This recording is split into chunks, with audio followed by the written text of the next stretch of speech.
Hello everyone, and thank you for joining me here today. In today's video, we got an update to the Halo 2 PC flighting, straight from 343, so stick around.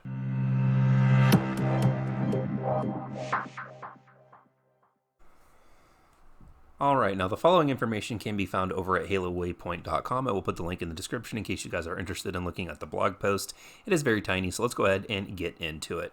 It says, welcome back for another weekly rendition of the MCC development flighting update. This past week has seen several build updates, numerous bug fixes, and a lot of iteration across the board for all titles coming to the MCC.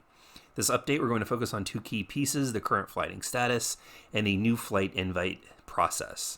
Now for the flighting status, it says we are currently still in rings 1 and 2. Over the past weeks, we have been releasing updates regularly to fix various issues that have been found in the early access rings. The current target is to begin public flighting in the later half of next week, once the last Ring 3 blocking bugs are resolved. And when it is fixed and no new blocking bugs or issues are found, we will go ahead and get it out the door. So this is pretty exciting. We are looking at a flighting process for Halo 2 starting relatively soon, and I would anticipate shortly after that they would have the public release for Steam and Windows Store. Now moving on, the invitation process on Halo Waypoint. During the MCC development updates, they talked a little bit about the newest flighting process, and the move to improve the overall process has been based on feedback that has been received by the community. If invited, you will receive a standard email at the verified email address that you have provided in your Halo Insider program profile. Here on Halo Waypoint, you will receive a notification informing you that you have been invited to a flight. You will also receive a message that includes any flight details, such as Steam key, a link to installation instructions, and other information of pieces that are related to the flight. All of the information will also be accessible on the Halo Insider program profile page, and that on there also includes links to the flight instructions, details whether it's Steam, the Microsoft Store, or Xbox One. And this page will also include information about the status of the flight, if it's active or ended. If it's a Steam flight, your Steam key will be in there too. With this being the first time for the new process, they'll be sending out all the information to invitees in an email, reiterating the changes. They look forward to your feedback and hope for a smooth experience. Now moving on, the article wraps up saying, before we go, we wanted to share a great note for people. An additional bug fix for Halo CE has been added to the list that was shown from the last week blog as well. The spread on the Magnum when played at higher than 30 FPS has been resolved internally. So that's great to hear for those of you that do not know.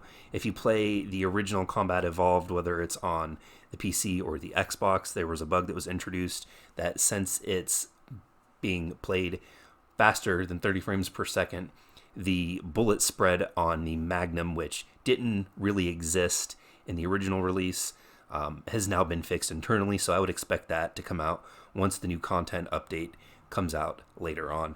And if you guys haven't already, check out the previous video. I go over a huge list of glitches that were fixed in their current testing that is going to be fixed once they release the new content update as well. Also worth mentioning that they are currently, as of the recording of this video, running a double XP event. So if you haven't been in playing to unlock the cosmetics or just to get the cooler looking shield icon next to your name, you can go ahead and jump in that. My personal opinion is that SWAT with playing Halo Reach or Halo 2 or Halo 2 Anniversary is the best way to farm XP. You get a lot of medals, you get a lot of headshot medals, and generally when I play and finish a match, I usually finish around 10 to 12 kills, if not more for a better match.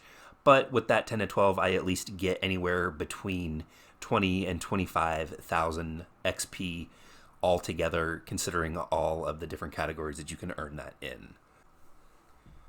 One interesting piece of information that I've seen here in this article, aside from the flighting process, is the fact that when they're talking about the invitations from Halo Waypoint, they also mention Xbox One alongside the Microsoft Store and Steam Store.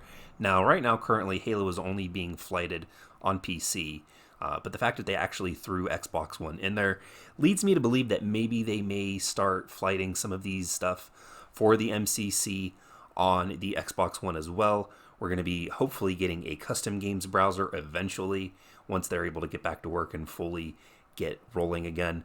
The other thing that I've always been wondering about, and I've mentioned this a couple of times already, is the fact that we still don't know anything about Halo Infinite. We don't have any information outside of when it is supposed to release and those trailers that they've shown.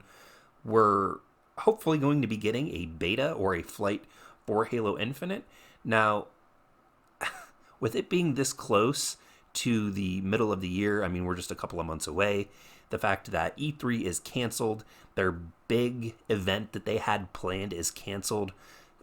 We know that they're going to be doing a digital event, but what I would be looking at when it comes to the flighting for Halo Infinite, I really don't think we're going to be able to get too much actual feedback into their hands in time for them to make any meaningful change with the game, whether that is one weapon is more powerful than another. I'm pretty sure that pretty much all they're going to flight and test is probably their network. Unfortunately, a lot of games do this. They have a huge network stress test just a couple of weeks before the release, and to me, that's what it looks like they might be doing. If anything, when it comes to the flighting process and testing features, the MCC has expanded far beyond its original vision. They never, when they started this and even released it in 2014, imagined that the MCC was going to turn into a live service game. As far as they knew, they were just going to release the campaigns and the multiplayer and a couple of maps, and that was going to be it. And it's changed so much since then. And I can't help but feel that they're putting things into the MCC when it comes to cosmetic items, when it comes to the way that you unlock everything with their progression, when it comes to just things built into the game. I would expect a lot of the features developed in the MCC or for the MCC to show themselves in Halo Infinite one way or another. But as always, don't forget, in order to be part of the conversation and have your voice heard, hit that subscribe button and leave me a comment in the section down below. If you guys are new around here, go ahead and check out some of my previous videos. I upload content weekly. I'm also going to start streaming on Mixer pretty regularly, so if you haven't yet, go ahead and check that out. The link will be in the description. If you guys enjoyed this video, please go ahead and give it a thumbs up, as it does help out the video and my channel. And until next time, everyone, thank you all for joining me here today, and I'll see all of you in the next video.